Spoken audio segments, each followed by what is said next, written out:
The word missionary means one who is sent. For the Christian, a missionary is one who is sent by the church and by God.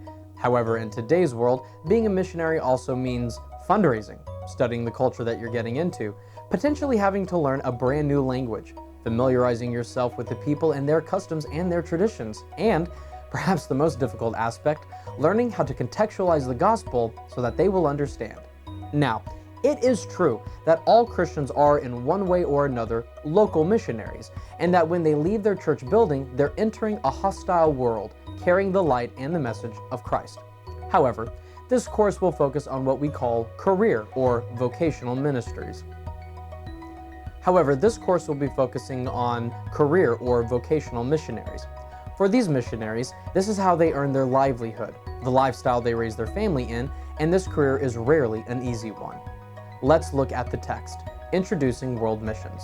Rather than going chapter by chapter through this dense book, we will focus on the overarching principles and ideas that each part is trying to convey to the reader. The book is divided into 9 parts with 19 chapters.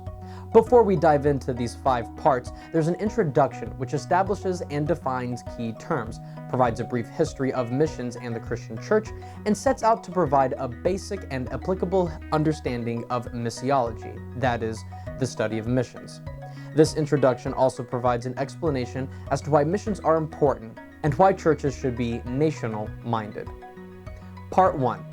Encountering Missions in the Scriptures, chapters 2 through 5. These 4 chapters focus on answering the question, how is the missions informed? These 4 chapters answer the question, how is missions informed by our theology, and how is our theology informed by missions? Any theology that does not answer fundamental questions about the biblical basis for missions, what missionaries and missions looks like in the Bible, how non-Jews and non-Christian communities treated missionaries, and what are the principles and lessons the Bible missionaries can teach us, well then that theology is lacking.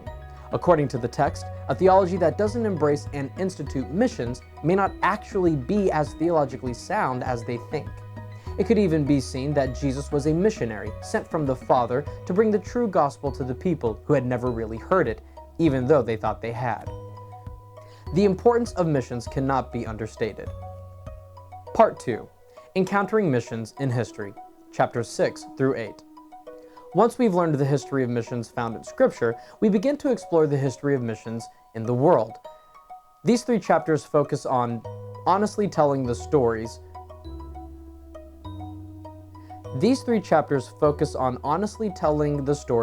of Catholic, Protestant, and Orthodox missionaries, their successes and their mistakes, the failures and their accomplishments, their struggles, their victories, their defeats. The history of missions in the Christian church can be divided into 3 eras. The pre-modern era, AD 30 to AD 1500. Era of discovery and colonialism, AD 1500 to AD 1900. And every continent, AD 1900 to the present. Part 3. Encountering Missions as a Candidate, chapters 9 through 11. Historically, when Christians speak of their calling, it means their vocation. In short, the Christians recognize the natural gifts and talents that God has afforded them to steward and to hone in order to work and provide for themselves and their families. Like any vocation, nobody begins as a perfect missionary.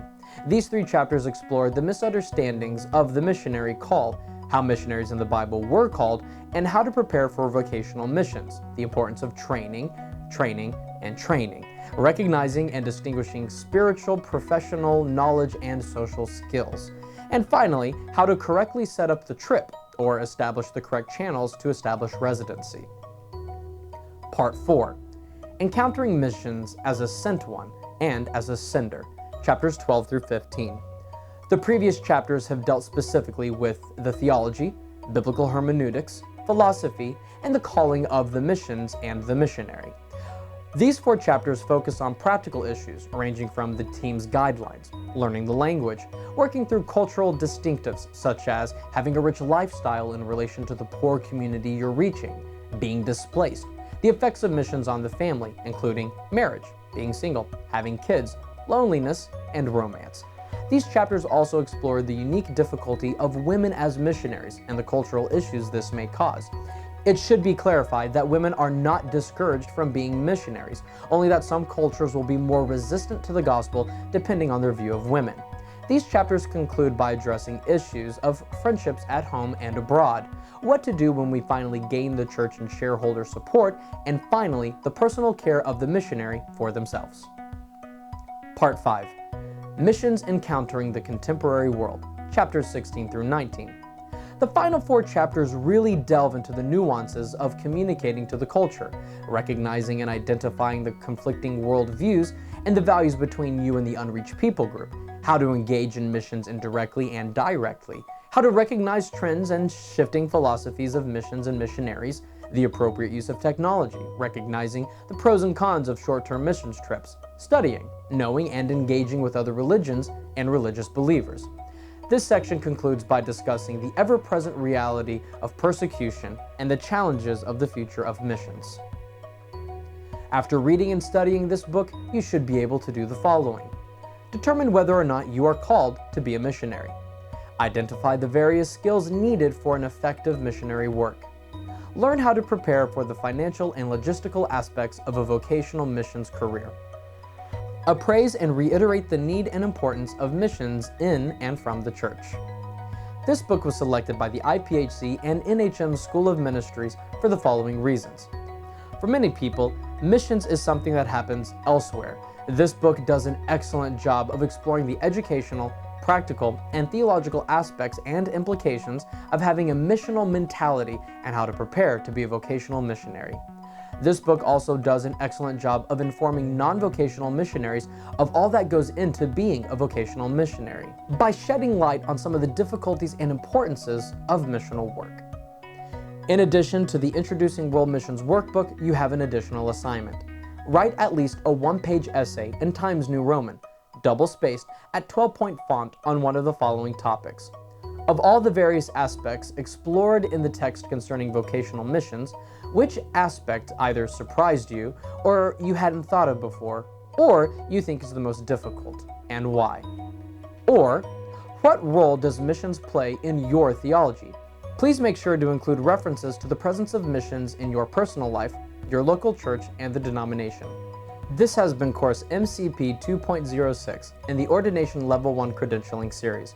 Upon watching this course, please read the assigned text, complete the workbook, and type your essay. Please print the essay and place it in the back of your workbook. The next course will be over the text Homiletics Handbook. Blessings, and study to show yourself approved.